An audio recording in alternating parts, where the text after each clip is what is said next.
What's good, my people? Welcome into Buckets Action Network's daily NBA betting podcast. We're in a workshop Thursday for a Friday, full NBA slate. 9 games, I believe there is on the slate. It's going to be a fun one. We are presented by DraftKings. The crown is yours. I got a couple of regulars with me. I'm your host, Sean Little. I got Joe Dellera, the prop master, legal master, and I got Bryan Fonseca, my Puerto Rican brother. We're here to break down the plays. You know how we do. We get the play, we get the cap, we get you guys out of here. We got a 3-star, we got a 2-star, we got a 1-star. We also are going to talk about what we learned, and we'll close the show with a little DK parlay. Joe Dellera, what's happening? Any legal advice for the people before you say what you learned in the NBA tonight and this week? No free legal advice for you fellas. No free, hey man. We don't do that. You got to pay for that. Also, pay for Action Pro. Go subscribe. Go download the Action Network app. Go subscribe to the Action Network YouTube page. No free legal advice. But hire a lawyer. Do that. That's always the recommendation. The way things are going, a lot of us might need them. Anyway. Yeah. Bryan Fonseca, what's going on, big guy? Surviving and advancing. That's all I can say. Survive and advance. That's all we're here to do.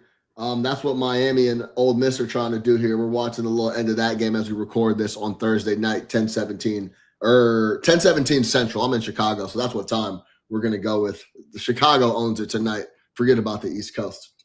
All right. Joe Dellera, what did we learn this week in the NBA? I mean, we've talked about it ad nauseum. With the Thunder, what's going on with them, the ups and downs. Boston's on an absolute tear. Number 2 on the power ratings over at dunks and threes. They've been really good. Jaylen Brown's been really good. A lot of positive things to say about them. Where are you going, though? Trae Young gets traded to Washington. Yeah. All types of stuff going on. It's the NBA. Yeah, I mean, the Trae Young trade is interesting. I think I do wonder if maybe it sets off a little bit of a trend towards trading some of these star players that are maybe not max players, because it seems like under the new CBA, you are going to have some of these players that are like holdovers where it's like before it didn't really matter if you got the max contract. Like teams could navigate it. It was still okay.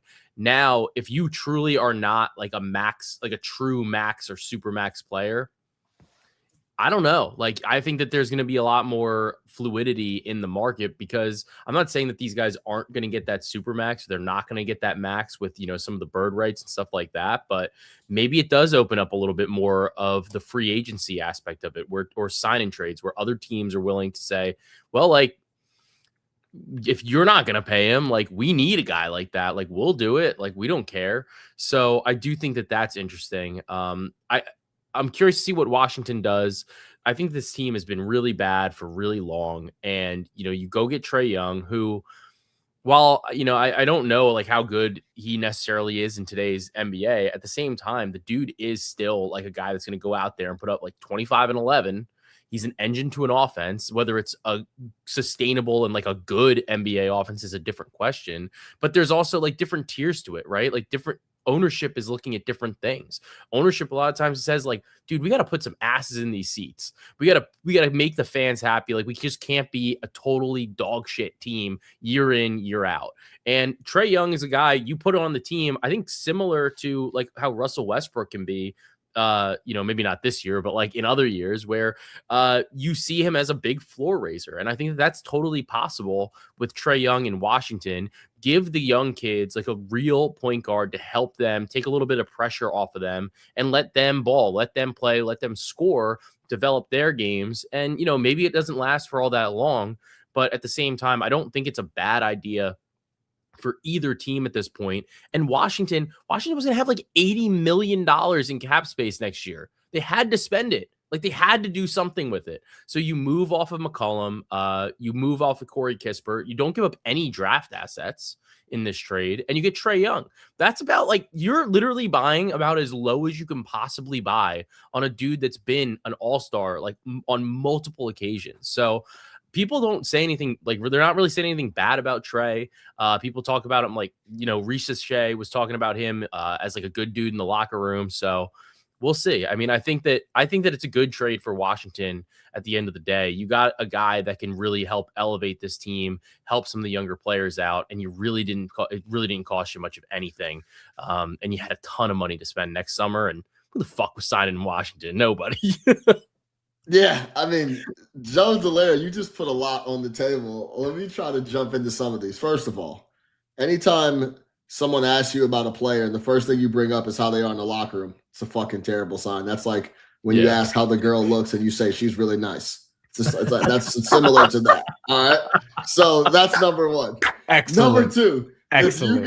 if you go back to the top of what you said about the contracts and the money and the big guys making super max deals and they're going to be hard to move, that's absolutely spot on. Like if you're going to extend the super duper max to a guy that you drafted, you better be positive that he's the guy and you want to build everything around him for the next 5 years, because it's going to be very, very hard to get off these guys.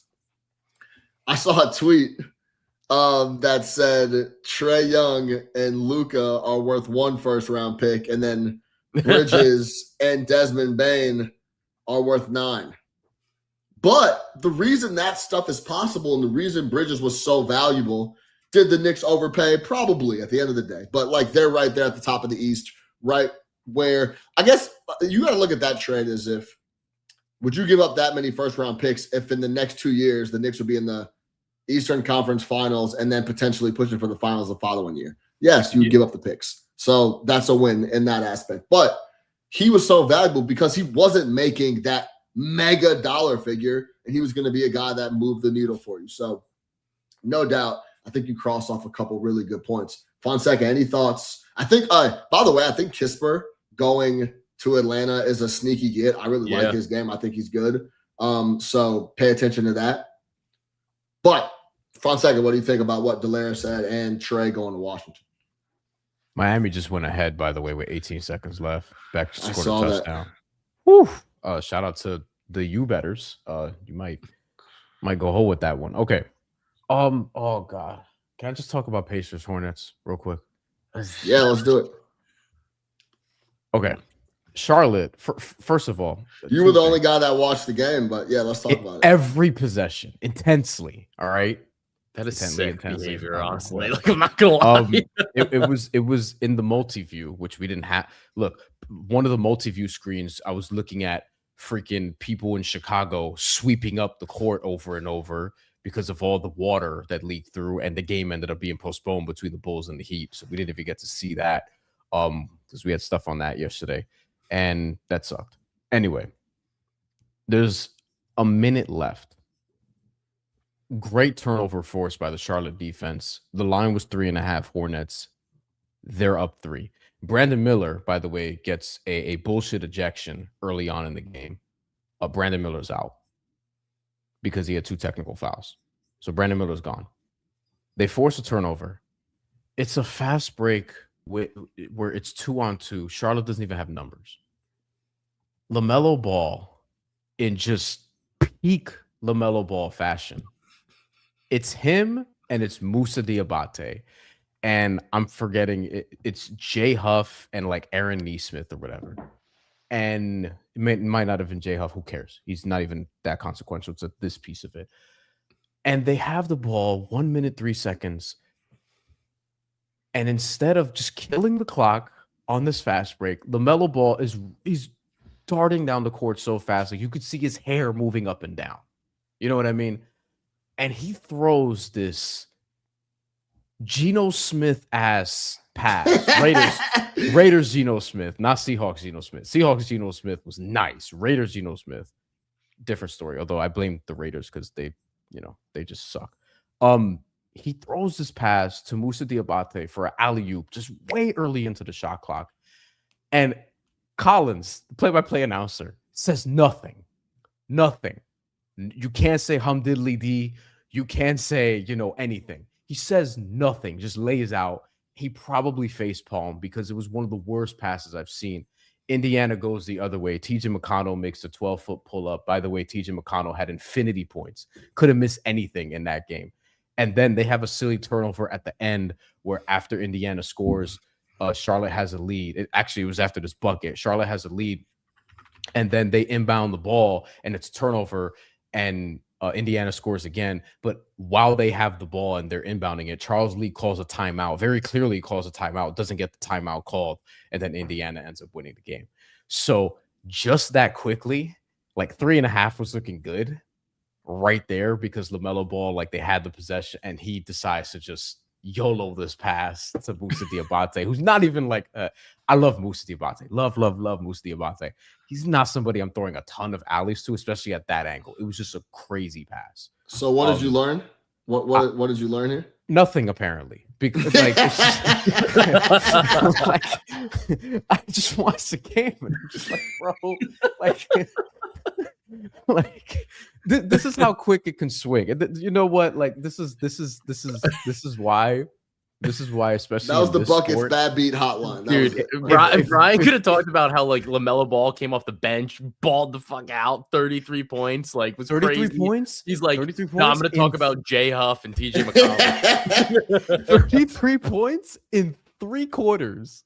Because in the fourth quarter, he couldn't make anything. Konkanippo couldn't make anything. It's just a silly game. Just betting the sport is so silly. We love doing it, and it's stupid. It's silly. It's stupid. It's fun. It's ridiculous. I hope everybody watching enjoyed that game because I did not at the very end of it. But great win for Indiana. Rick Carlisle, 1,000 career wins. Salute. You finally got it after weeks of waiting. And it also bums me out that the Pacers are 7-31. Hope they're fun again next year. The one thing I learned is that Giannis Antetokounmpo just refuses to show that he is willing to be the bad guy no matter what. He wants to be good guy Giannis no matter what. Go read Sam Amick just dropped an article on The Athletic, and it's about Giannis and him talking about his future in Milwaukee. And he said, I'll never ask for a trade. It's not in my nature. Okay. All this guy does behind the scenes is ask for things and make sure he gets his way across the board.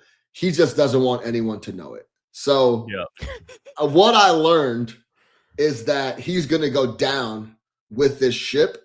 And I wonder eventually if he does just come out and like if this, let's be honest here. At the end of the day, they had a couple things break their way and won an awesome title. Giannis scores 50 in a closeout and gets it done. Wild game, more than a couple for being. Yeah, there was they were fortunate to go on that run. Did Giannis stamp it and pack the Suns up? Yes. And was he major throughout that run? Yes. But since then, Milwaukee has completely wasted the absolute mega talent in Giannis. Similarly to what you're seeing in Kansas City. I don't know what is in the water sometimes when you get a superstar, but instead of improving things around him, you just say, hey, man, it's on you to make this shit work by any means necessary. You just got to do it. And it never works. And instead of trying to retool, they just put everything at these superstars' feet. But eventually, like, Giannis is nowhere near even competing for the conference finals. I don't care what he thinks or what anybody in Milwaukee thinks. There are countless teams ahead of Milwaukee and where they're at right now. So does he have to drop the nice guy thing in public, or does he continue to try to plug away behind the scenes? What I learned is that Giannis really, really doesn't want to be the bad guy. And I think sometimes in the NBA, you have to be the bad guy if you want to get to that next level. And Giannis hasn't figured that out yet. Go check out that article on The Athletic. Fonseca, go ahead. There's two approaches that I think about as it relates to Giannis, and it's very clear that he doesn't want to be the bad guy here, as you said. Damian Lillard didn't want to be the bad guy either. Didn't ultimately get what he wanted. Yeah. Jimmy Butler is always down to be the bad guy. Same with Harden. Always gets what he wants. James Harden always down to be the bad guy. Always gets what he wants. And in this league, if you're a star with enough cachet, which Giannis clearly is, he has more than all three of those dudes. You need to be okay being the bad guy because then you ultimately get what you want. And unfortunately, for us, because we want to see him in a better situation, just as NBA consumers, as basketball fans. Yeah. But he doesn't seem to want to do that right now. And okay, I mean, if he wants to stay in Milwaukee, just say that.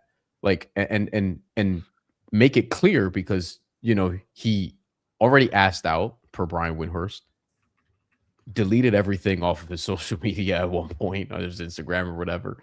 And now, has seemingly flipped. I don't know, but just be the bad guy if you really want to go somewhere. But hey, man, stay tuned.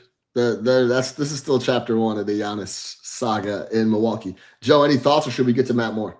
No, I mean, I think we'll just see what happens, but it doesn't. I think these trades again are very difficult to do in the middle of the season for a guy of Giannis's caliber and the money. Like that's the thing. The money, it makes it very, very difficult. And I think maybe that's why he's like, look, I'm not going to piss everybody off right now. I got to go to this locker room every day. Like maybe in the offseason we see that change. Yeah, it's the locker room. It's the locker room he put together, though. It's his locker room. He's walking into his house. So it does make more sense, though. Like Trae Young is different because he has a contract situation now that kind of needs to be accounted for a little bit sooner. And he's been out of there too. Like, and he's like the nail in the coffin was they were better without him when he was out, even though they built like a great roster around him. We thought, and they got a younger, better guy running the ship. So yeah. Okay, Matt Moore, take us away. The Buckets Podcast has teamed up with DraftKings Sportsbook, where new customers can bet $5 and get $300 back in bonus bets if your bet wins. Stay in on the action and use your bonus bet on DraftKings same-game parlays for a shot at an even bigger payout. To get started, use promo code BucketsNBA when signing up with DraftKings. Again, use code BucketsNBA when signing up and bet $5 to get $300 back in bonus bets if your bet wins. The crown is yours. The crown is yours every night over at DraftKings. All right, you know how we get it. You know how we do. 3-star, 2-star, 1-star. Let's jump right into it. We just burned up 15 minutes talking, having fun, but let's get to the business side. Joe Dellera, give me your 3-star bet for the Friday NBA slate. I'm going to be on Anthony Black over 20.5 points plus assists. I just think this is an overreaction. If we look at the last 2 games, he was at 22.5 PA, and then the game before that against the Wizards, he was at 25.5 PA. And in large part, it was because he was crushing this number, just absolutely smoking this number without Franz and without Suggs. On the season, he had hit this in 8 straight games prior to these last 2, where he had 10 and 11. Washington, I think it's just a bad game. Against Brooklyn, Brooklyn's defense is like low-key, like sneaky, like okay, like it's fine, if not like good lately, and they play slow. So here you're gonna match up against the Sixers defense, not like particularly strong. They've also been like relatively weak towards like guards that are similar in terms of the play style of him. We just saw Miles McBride light him up.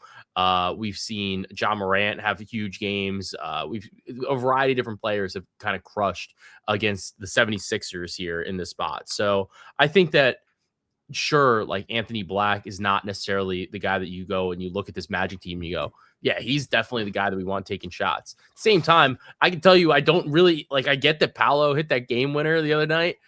I don't want him taking a ton of shots either. Like it's just a thing of inefficiency. So I think that we see Anthony Black get a little bit more run here. I think it's a good bounce back opportunity. And honestly, I just think of it as a little bit of a buy low. So without Franz, without Suggs, I think it's a pretty good spot here for him in a stronger matchup to me against the 76ers team with who they have kind of defending him on the wings and at the guard position. So I like him at over 20.5 without Franz, without Suggs, even with these 2 kind of stinkers in these last 2 games. And it was also a back-to-back set. So I think that makes it a little bit more difficult as well. Even including that, he's averaging 21 points alone and 4.9 assists without Franz and Suggs. So I think it's a really good spot for him, and I'm going to back him to bounce back at 20.5 PA. It was a back-to-back, and it was 3rd and 4 games. Yeah. If you outside of the two stinkers for Anthony Black, go look at the numbers. I mean, the guy can fucking put it in the hole, and he has been. It hasn't, and there was a stretch too in the middle of this late December where it was also very efficient. He had a 38-point game versus Denver on 14 of 24. Night before that, he had 24 against Charlotte, 27 in Scotiabank against Toronto, where they play tough D with 27. I think if they, first of all, they're going to try to bounce back off of that loss to Washington and then an eke out win against Brooklyn. They desperately need Franz back on the floor. We talked about this with Brandon.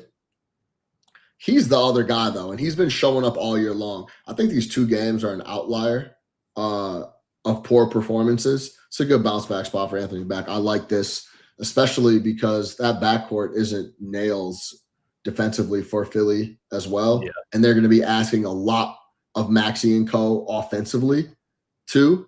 I think this is a good spot to back Anthony Black. I like this a lot, Joe Dellera. Brian, what do you think? I do think this is a good buy low spot. I had rebounds assists yesterday, which he got in overtime, thankfully. But I do think that with Anthony Black, the scoring is inconsistent, but he's getting like the opportunities, he's getting the volume, so I'm not super worried about it. And then from a defensive standpoint, I'm also not terribly worried either. I think Free Sauce says here that he's been cashing on the points rebounds, but it can't be sustainable.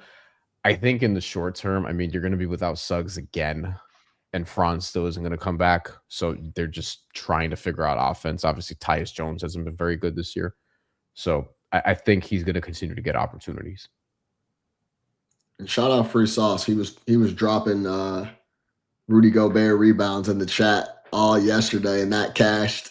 Our producer David Payne backed you, Free Sauce. So appreciate you always coming on, watching, and engaging with us on a nightly basis here at Buckets. Bryan Fonseca, give me your 3-star play for the Friday NBA slate. Deuce McBride over 11.5 points. Now, Ian Begley did report the other day, Josh Hart close to returning. His reevaluation was supposed to be probably now around this time. Doesn't always mean you're going to be back. We'll see if he comes back for this game or if they hold him off for Sunday against Portland. I'm not terribly worried if Josh Hart does play, though, because they need Deuce McBride. Deuce McBride is in a lot of their best lineups for the Knicks. The on-off numbers are the best on the team. The net, the plus-minus is the best on the team. He's over this in 6 of 11 starts that he's made this season in 5 of 9 games on the road. If Josh Hart does miss again, and if he plays, I don't know to what degree, like how many minutes are we expecting right off the bat also. Like Deuce McBride's going to play a sizable role. He actually started last game. But in 7 games without Josh Hart, Deuce McBride has gotten us over 6 times, and he had 11 on the 1 miss. And since the injury return, he's over in 5 of 6. So he's been playing great. They need him. They need him, especially from a point of attack standpoint now, as they're trying to figure things out defensively. Mike Brown absolutely loves Deuce and started him last game and played him 33 minutes in what felt like a must-win game against the Clippers because they were on a 4-game losing streak for the first time all season and for the first time in a while. So I love Deuce here, and I love him if Josh Hart is out. I still like him if Josh Hart plays. Dellera, any thoughts? Dude, McBride's been cooking. So I'm all for it. We've cashed him now, I think 2 games in a row, Brian. So I think it's just been a really good spot. And I think that the other thing that we've kind of seen is that the double big lineup between Mitch and Cat is just not like great. The numbers just aren't great with it. Mm-hmm. So I think that, we've seen enough of that, pivot off of it, go back to a smaller lineup with Deuce in there instead while we're waiting for Josh Hart to get back. So I think it's a good spot. Yeah. Deuce is playing with a ton of confidence because I think he believes he has like a solidified role. It's not a guessing game on a night-to-night basis like I believe a lot of the times it was with Thibodeau. The thing about Thibodeau was you almost had to earn his trust like every night. It was kind of crazy. Like if you That's had some a old school bad coach shit though. if honestly. you had a bad stretch on the floor, like you would just sit the rest of the game. I don't care if you scored 27 3-4 nights in a row. So that was always very difficult for Deuce and I think some other role players on the Knicks. And I think that was a big reason why a lot of guys just never got ticked because he was like, I don't know if I could trust these guys. So he just went with the guys that he knew he could go with. And then, down the stretch, we know the story there. But I think under Brown, Deuce feels like he has a role. It's solidified. He knows if he makes a couple mistakes, it's not going to be a death sentence for that game or maybe the rest of the week. So, yeah, I think that's big for him mentally. And he just looks very, very comfortable out there. He might be on the best contract in the league for the Knicks and the worst player, one of the worst player contracts in the entire league. Yeah, he might. Leon Rose, absolutely. That is probably, I said this on the last episode I was hosting. That's one of the most underrated portions of the whole IQ deal. I don't think Dellera knows, Fonseca knows. For the people that aren't in New York or weren't close to the Knicks, Emmanuel Quickley was loved by everyone. Grimes too for a stretch. Dude, the fans, the people on the team, everyone loved Emmanuel Quickley. Leon Rose knew he wasn't going to pay him that dollar figure. Big part of that was because he knew we had Deuce McBride that could essentially replicate everything IQ was doing. And he made a sneaky signing. He gave Deuce I think it was 3 years, $8 million? I think it was crazy 11. It was 11. Yeah. 3 and 11. Okay. Yeah. And right after he locked in Deuce at that number, who was buried on the bench, by the way, wasn't playing, wasn't getting any minutes. Nobody knew he could play unless he was stoked. He was stoked to get 11 million. Yeah, I'm sure there was people that weren't close to the Knicks or didn't know or never seen Deuce play. Why are they giving that dude money? Leon Rose knew. He then moved IQ, and Deuce slid right into that slot perfectly. It was a masterclass from Leon Rose and the gang. So, yes, Deuce looks great. Let's pick up 12 points on a Friday and cash that 3-star from Bryan Fonseca. All right, I'm going to go 3-star. Lakers, -2.5, -115. This has a lot to do with a couple guys coming back. I think Rui Hachimura will be back. Anytime, we talk about this all the time, anytime a guy pops up on the injury report after missing a bunch of games, that typically means to me he's going to show up and play the next one. That's exactly what Rui Hachimura has done here. He's missed the last 5 games. LeBron also on the injury report. But if you're betting the NBA on a night-to-night basis, you have to gamble and kind of sift through the injury report a little bit. The other night when I was hosting, we were on the under in Detroit, Chicago, because it was a very sleepy spot for Detroit, and we cashed it with ease. We logged under 234.5. It closed 228.5, and they scored 219. It was the 3rd and 4th nights for Detroit. Detroit's coming off 2 big wins. Montes Buzelis and Kobe White were questionable on the injury report. If I was really dialed in, we would have talked about potentially Cade Cunningham sitting in that spot. 2 huge wins. No reason for him to essentially play another game against the Chicago Bulls. I should have mentioned that. I did not. Cade doesn't end up going. It ends up going way under. You got to gamble with the injury report here. That's exactly what I'm doing here for the Lakers. LeBron scored 30. They had a back-to-back against the Spurs the next night. Guess what? LeBron James doesn't play. Guess what? LeBron James gets 2 full days off, and the next game is at home against the Bucks.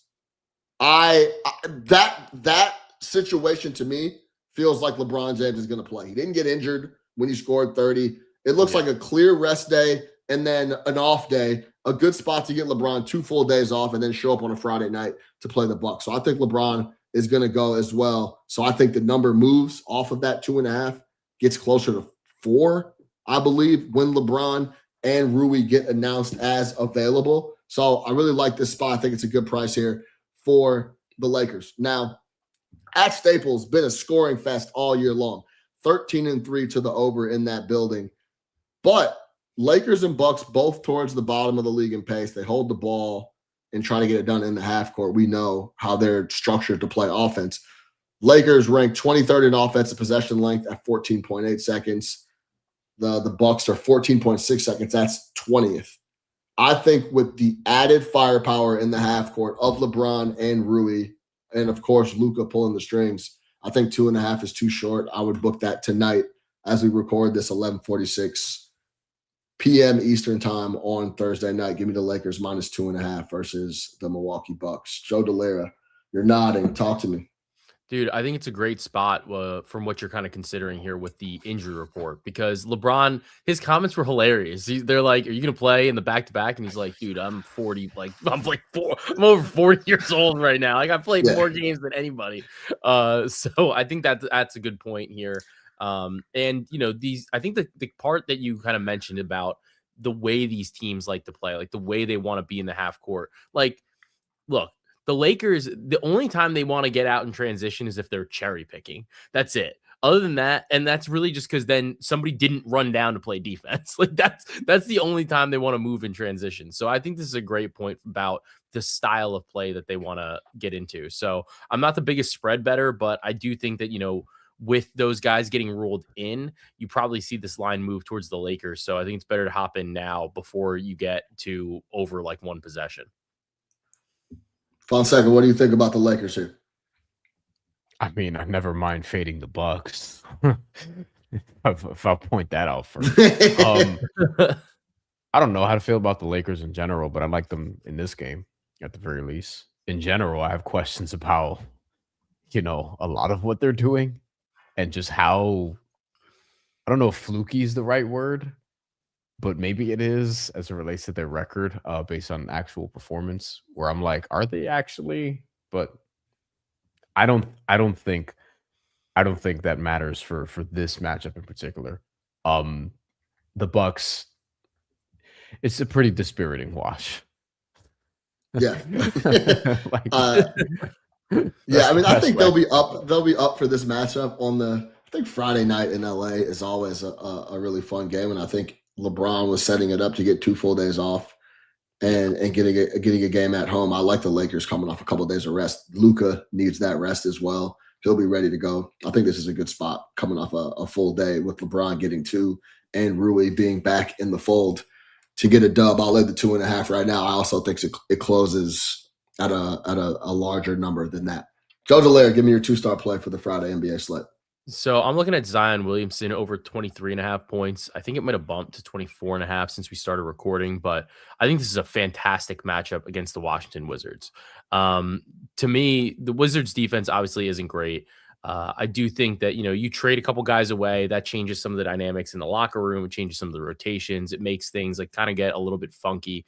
Even though McCollum and Kispert were not like the best players necessarily on the team. I mean, McCollum arguably might have been, but I do think it changes some of the dynamics that you have. Some of the guys that are playing with each other, some guys may be getting a couple more minutes, changes a little bit of the defensive commentary, changes a little bit of the defensive communication. The one thing that doesn't need to be communicated is that Zion Williamson is going to get to the rack. And the thing about the Washington Wizards is that they just bleed points on the interior. They're not a good team defending the 3-point line, but they're also not a good team at defending the rim. And Zion basically takes all of his shots from within 10 feet of the basket and 81% of his shots at the rim. So I think it's just a fantastic matchup for him. He's had a couple, I don't want to say that like tougher matchups, but he's had some interesting matchups lately against Atlanta, against the Lakers on a back-to-back set, and then against Miami, who always plays like tough interior defense between Bam and Khalil Ware. So I like the opportunity for Zion. And I was kind of looking back, hasn't played the Wizards since February of 24. So 2 seasons ago, that game, he scored 36 points. Doesn't really matter, but you do know that he's comfortable playing against Washington. We've also seen some other guys that are similar in terms of their ability to get to the rim late, namely like Giannis just smoked Washington on relatively limited minutes. 33 points in 28 minutes. I think it's a great spot for Zion here.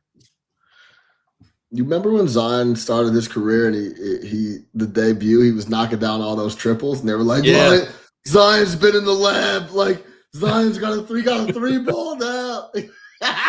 That's funny, Dude. man. You know what's funny about that? I remember I wrote an article. I wrote like one of the game guides for that game, and somebody made me in the graphics department like Zion Williamson with like fucking angel wings coming out of him.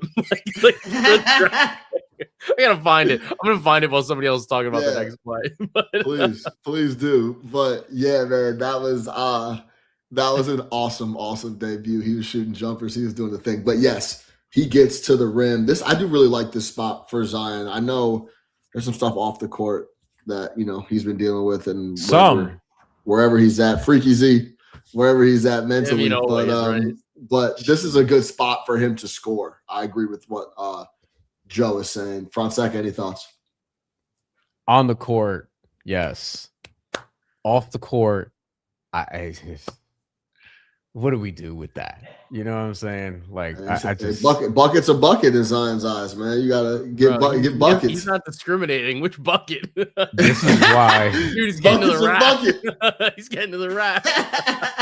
This is why Freaky Z is perfect. This is why he's on a football contract where there's just basically non-guarantee after non-guarantee after non-guarantee. And not for nothing. You know what? Actually, we shouldn't do that. We can't talk about his choices on air, but like I do have some questions about certain preferences. Yeah, we'll keep it on the floor. I think Joe, I think it's great. I think it's a great play. Just as long as he makes it to the arena healthy and in one piece and on time.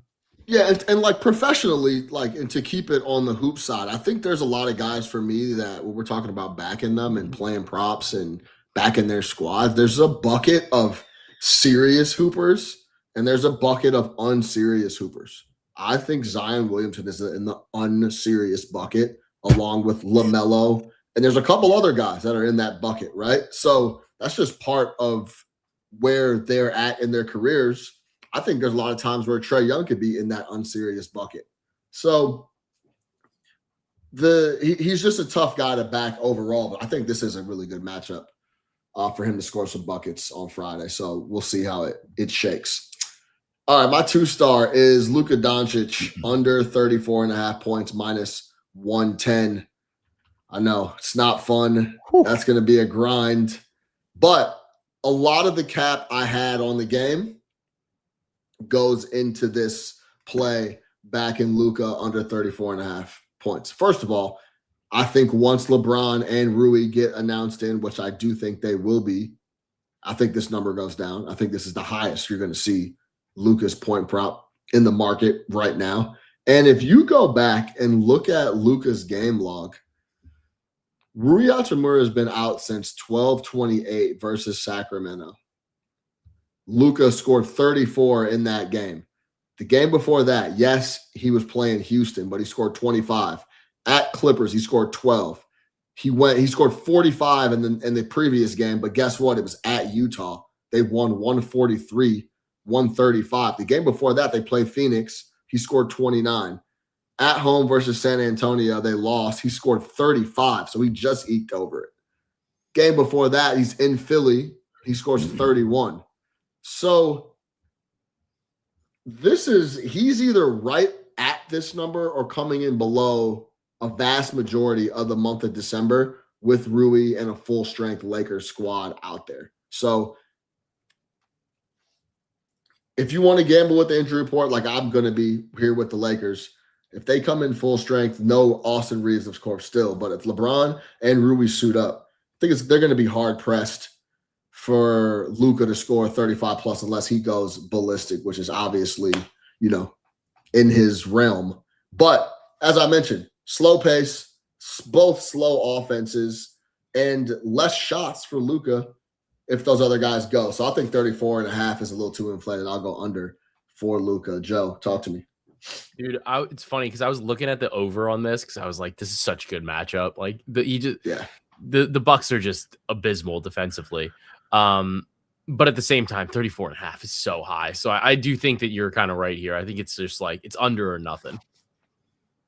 Yeah, Fonseca.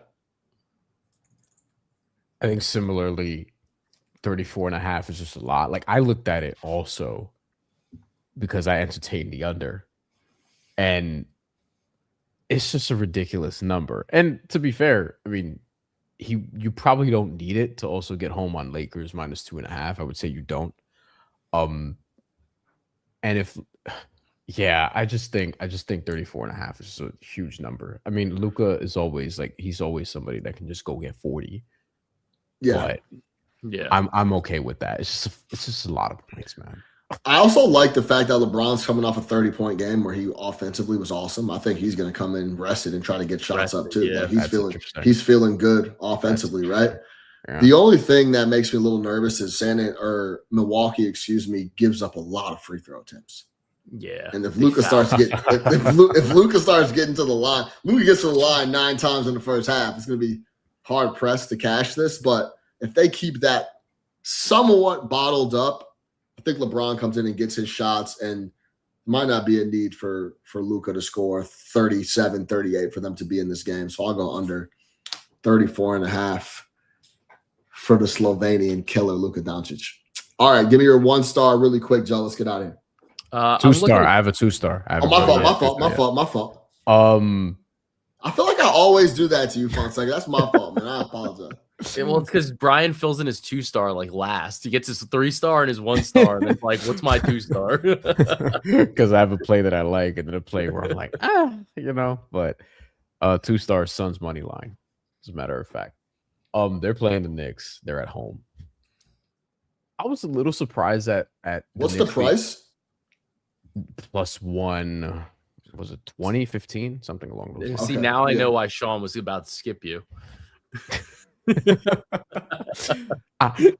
Plus 105 right now at DraftKings are the Suns. Try to find the best price you can. It definitely dropped. I think with the Suns, the Suns are good too. Kind of think this could be a matchup problem for the Knicks, the way the Knicks defense has been looking lately. Now, if Josh Hart plays, it'll help.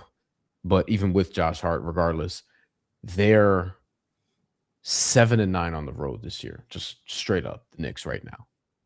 They've been very underwhelming on the road. The Nets are 6-9 on the road, just to give you an idea of like where we're at.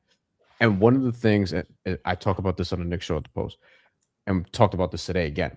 One of the things that's really striking about this Knicks team to me is we're almost halfway through the season, and they still don't have like a good road win against a good team. I think the Suns are a good team. Their best road win is probably Atlanta from last month, probably. They don't have a lot of other really good ones. The most dominant one was in Charlotte, which is another place where a lot of Knicks fans are going to be at because, we have a lot of people down in North Carolina, New Yorkers, that is. Phoenix is basically healthy. Jamari Bouye is going to be out. Jalen Green is still dealing with his injury. We've only seen him twice this year. He's been inconsequential. For the Knicks, we'll see what happens with Josh Hart. There's a chance he plays. And then obviously Landry Shamet is still going to be out. If you just want to play the spread, which will be Phoenix +2, 2.5 at this point, it's moving around a little bit. We'll see where it settles. I just went for the money line. But if you want to play the spread, the Knicks as a road favorite this year against the spread are 3-9. Phoenix as a home underdog ATS is 5-2, 4-3 straight up. The Knicks are actually 7-5 straight up as a road favorite and 7-9 overall on the road.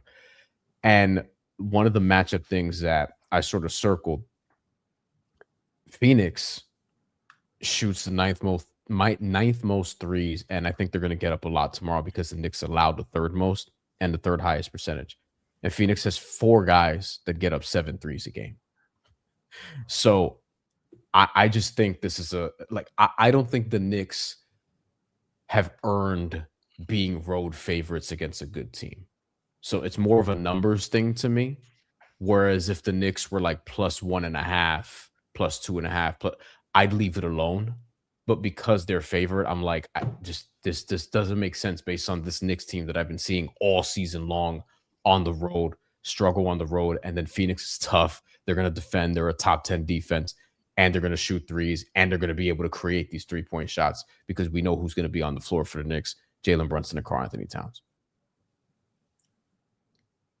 Ghost P in the comments said Brunson always goes crazy in Phoenix. So I pulled up the game log. Last 2 He games. and so he needs Karl Anthony Towns to not go 6 for 18. I just wanted to look up the numbers. You know what I'm saying? So Brunson, last game in Phoenix was November 20th, 2024. He had 36 and 10 dimes.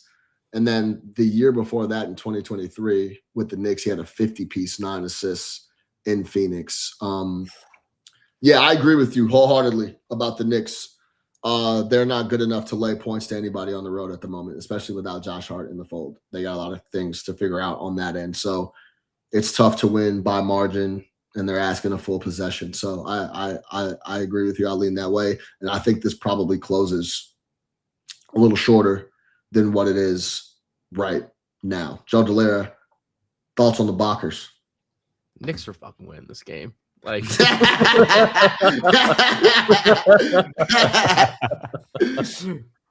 don't know. That's it. That's the cap.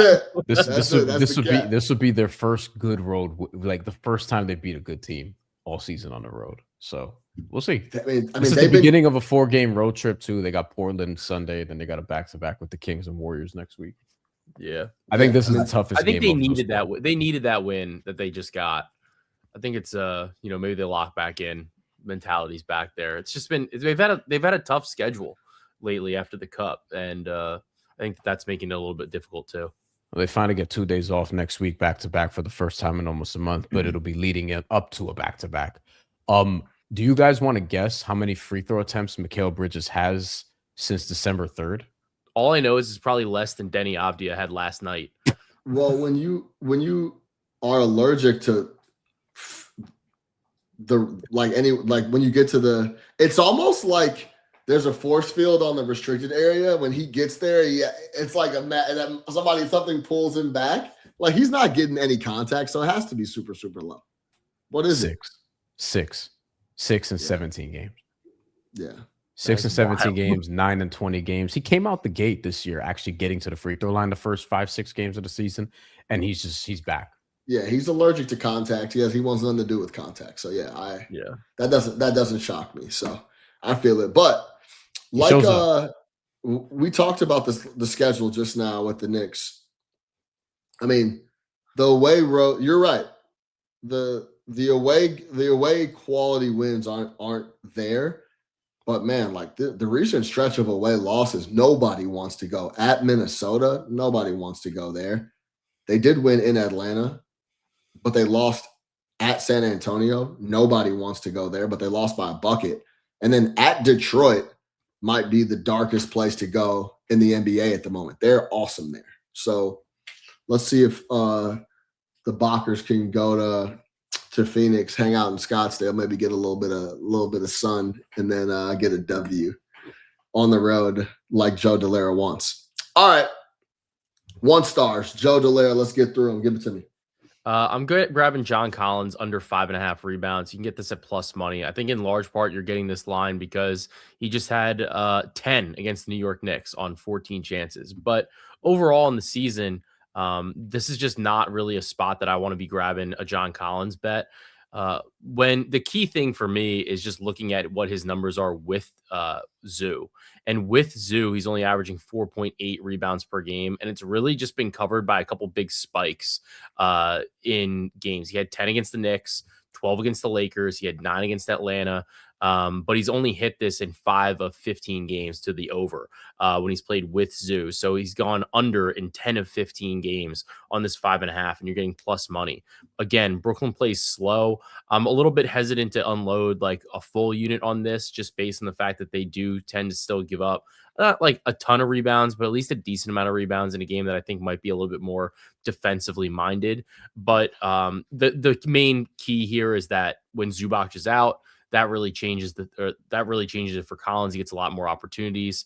And when he's playing alongside of him, those opportunities really just dry up. So I'm cool with the under, especially at plus money. Bryan Fonseca, give me your 1-star play. Tyrese Maxey over 27.5 points. There's a 27.5 out there. Joel Embiid's questionable.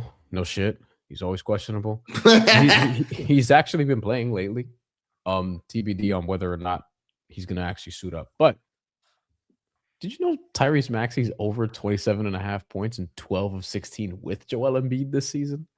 Also has been lately just over this in 11 of 15. His number is typically higher. If Embiid does sit, I do think this will move up a little bit. You usually see Maxey around 30.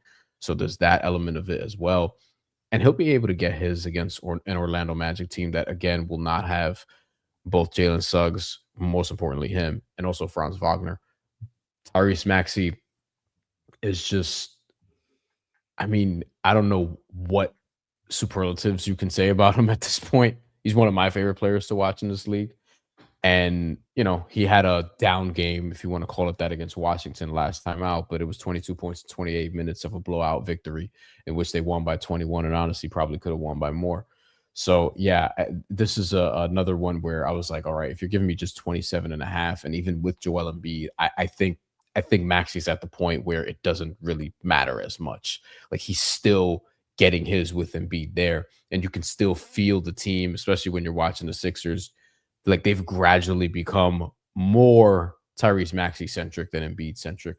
Obviously, Embiid's going to get his when he's out there, but yeah, I'm not too worried if he does play. And I think I'm getting out ahead of this one because this could move if Embiid does in fact sit. But lately, he's been playing. He's played like 5 straight games, so credit to him.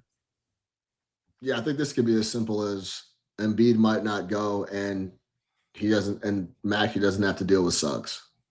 So yeah, that's it could be as simple as that. And that leads into my 1-star play. I'm on Philly -2.5 versus Orlando. I just don't trust Orlando until Franz Wagner comes back. The guy that when you remove the recipe for disaster is removing primary ball handlers that make shit go and are oil guys and things run through them. And it's really, really pertains to the Magic and how they play offense without Franz, especially without Suggs too. They look terrible. So yeah, I'm going to go with Philly. If Embiid comes back, he's been playing well. So I like that addition if he goes. If he doesn't, I think Maxey can carry the boys. So I'll take Philly -2.5 on my 1-star play.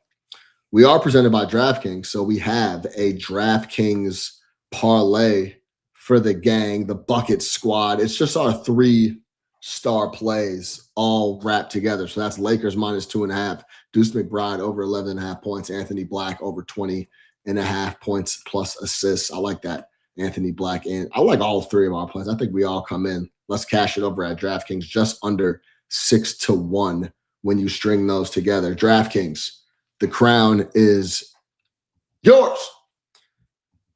All right, that's going to do it for the gang. For Joe Dellera, for Bryan Fonseca, I'm your host, Sean Little. Make sure you subscribe to everything Action Network. Go download the app if you somehow don't have it. Really quick, let's give you a recap. Bryan Fonseca, 3-star. Deuce McBride over 11.5 points. 2-star. Phoenix Suns, money line, +105 right now as we record this on Thursday night. Tyrese Maxey, over 27.5 points is the 1-star. Joe Dellera, Anthony Black, 3-star. Over 20.5 points plus assists. 2-star Zion Williamson over 23.5 points. 1-star John Collins under 5.5 boards. I am on the Lakers -2.5, -115 for my 3-star play. Luka Doncic under 34.5 points for my 2-star. 1-star Sixers -2.5 versus the Orlando Magic. Until next time, which is tomorrow. No, it's not tomorrow. Sunday with me. Sunday. I don't usually do Thursdays, man. Let's get buckets, baby.